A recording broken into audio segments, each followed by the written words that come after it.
Powered by the Montana Television Network. This is the 10 o'clock news on KAJ, Montana's news leader. Good evening and thanks for joining us. I'm Don Fisher. 2 people were killed in a single vehicle crash after hitting black ice early Tuesday morning. It happened along Highway 2 around mile marker 88 near McGregor Lake, about 40 miles from Kalispell. This happened shortly before 1:30 a.m. Montana Highway Patrol Trooper Dave Mills says a 1995 Toyota Land Cruiser was traveling westbound towards Libby when the driver hit black ice and lost control. Mills says the vehicle slid off the shoulder of the highway, rolled, and struck several trees.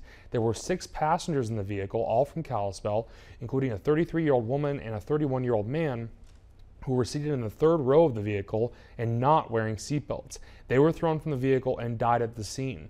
The other 4 passengers were wearing seatbelts and were not seriously injured, but were taken to Kalispell Regional Medical Center.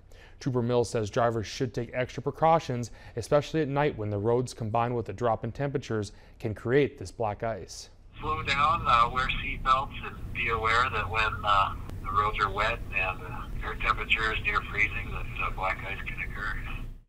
Mills says speed and alcohol are not considered factors in the crash, and the names of the victims have not been released. Glacier Park International Airport will significantly expand West Coast access to the Flathead with new daily nonstop flights to Los Angeles this summer. MTN's Nicole Miller shows us how this can be a big boost for the local economy. Glacier Park International Airport announced Tuesday United Airlines will begin offering direct seasonal flights from Kalispell to Los Angeles. United has been a strong partner. They've made a lot of investment in our market, especially in the last year or so. And so it's good to see that continue. It's good to have our major partners have confidence in our market. The direct daily flights will begin in June and are expected to be a big boost for the economy as well as spur tourism. In the summertime, it brings those important tourist dollars into the valley. And it also gives local people in Kalispell the opportunity to get out to more places with nonstop service. And so it allows the people in Kalispell more convenient travel in addition to bringing the tourism economy to us in the summertime. The addition of the direct service to Los Angeles comes on the heels of a record-setting summer at the airport, with a 13% surge in the number of travelers over last summer. We had our record-breaking passenger went through the terminal early on Saturday morning, and she was our 247,446 passenger this year. Reporting from Glacier Park International Airport, Nicole Miller, MTN News. And for now, the daily flights will be seasonal beginning in June and going through August. Tickets for the direct flights are currently on sale. And for those flying from Missoula, that family trip to Southern California will be a lot quicker now that United Airlines is offering a direct route from Missoula to Los Angeles this summer. The daily nonstop seasonal service from Missoula to Los Angeles will begin June 7th. Customers can book immediately. Airport Director Chris Jensen says this is an excellent opportunity for travelers to access LA in addition to easy access from Southern California to the beautiful Montana. United Airlines now provides service to 4 destinations either year-round or seasonally. That includes Denver, Chicago O'Hare, Los Angeles, and San Francisco.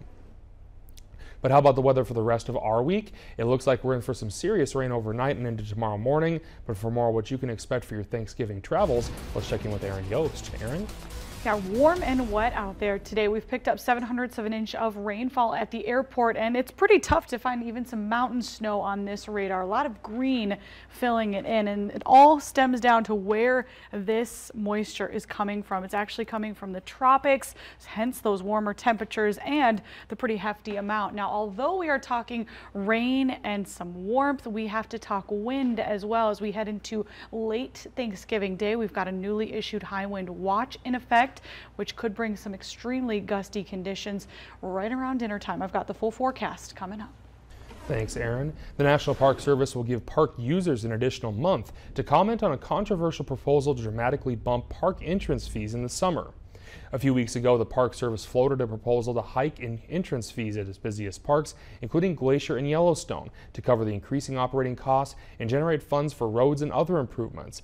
The proposal means summer visitors can expect to be paying upwards of 70% more than they do right now. That's generated concerns not only from park users, but from businesses adjacent to the park who depend on the summer traffic for their local economies. The comment period was about to expire, but Senator Steve Daines called on the Park Service to grant an additional 30 days for people to have input on the plan. And this afternoon, NPS said it would extend the comment period to December 22nd. We have a link to where you can submit your comments on our website, KAJ18.com. As America sleeps, the men and women of the Malmstrom Air Force Base in Great Falls are awake and crossing the quiet farmlands of Montana. MTN's Margaret DeMarco is on special assignment with an exclusive look inside the missile alert facilities that not only protect the United States, but also our allies. You drive past these missile alert facilities every day on Montana highways, but might not realize it. Americans just like you are pulling alert 24/7 to protect the nation. Are you ready? Yep.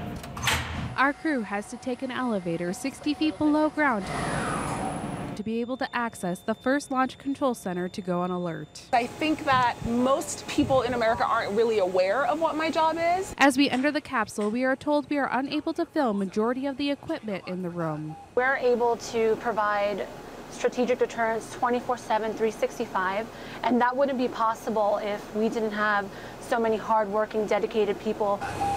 But for First Lieutenant Michelle Governor and First Lieutenant Betsy Castro, they do not start their day in the field. If something pops up, we'll disseminate that information throughout the squadron. Before the members of the 10th Missile Squadron head into the missile complex, they have a morning briefing. Whatever maintenance we have going on, whatever activities we'll have in the field, we'll plan how we'll effectively execute all of that for the day. After the briefing, Governor and Castro drive out to Alpha, which was the first launch control center to go on alert in 1962. The missile complex at Malmstrom Air Force Base spans 13,800 square miles and is the largest complex in the United States. Each launch control center is in charge of 10 LFs. So Alpha is in charge of Alpha 2 through Alpha 11. 2 missileers are on alert at all times at each of the 15 launch control centers across Malmstrom. There was a crew out here this morning that we relieved them, so we'll get a brief of everything that they did on their 24-hour shift. Once they have secured the capsule, Governor and Castro will release the other crew and take control of the launch control center. The crazy thing about this job is you can be doing it for years, and you'll never know enough. There's so much to learn, there's so many things that change that you always have to be on your toes. Though most people might believe these men and women press a big red button to launch a missile. There is no big red button. That is a big misconception, but unfortunately there is no big red button. Missileers are in the field for 24 hours at a time, but for security forces, chefs, and facility managers, they can stay at a launch control center for up to 5 days. We get our vehicles, we arm up, we do guard mount, and then we post out here. 741st Security Forces Squadron Staff Sergeant Brandon Penix has one of the most important jobs on the site. My job is to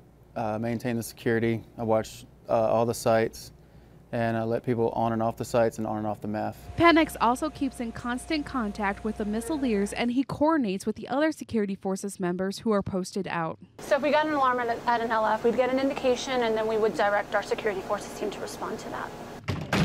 Airman First Class Michael Yun would be one of the security forces members who would respond to an alarm. Like, it's always thrilling. Like, you deal with new experiences, you deal with all kinds of people and stuff like that. So one of the hardest parts of each job is being away from home. Let me get that. But these men and women are committed to service before self. Just because my fellow citizens aren't aware of what I'm doing, my adversaries are, and that is what makes me proud to do the job that I do. These missile alert facilities haven't changed much since the 1960s, and neither has their mission. On special assignment, I'm Margaret DeMarco, MTN News. And Alpha has a long-standing history. It was brought on alert during the height of the Cuban Missile Crisis, and Alpha 6 is known as President John Kennedy's ace in the hole. And coming up later, Aaron is back with the rest of your forecast for the week and the latest on the Charlie Rose scandal, including response from his CBS This Morning co-hosts, coming up.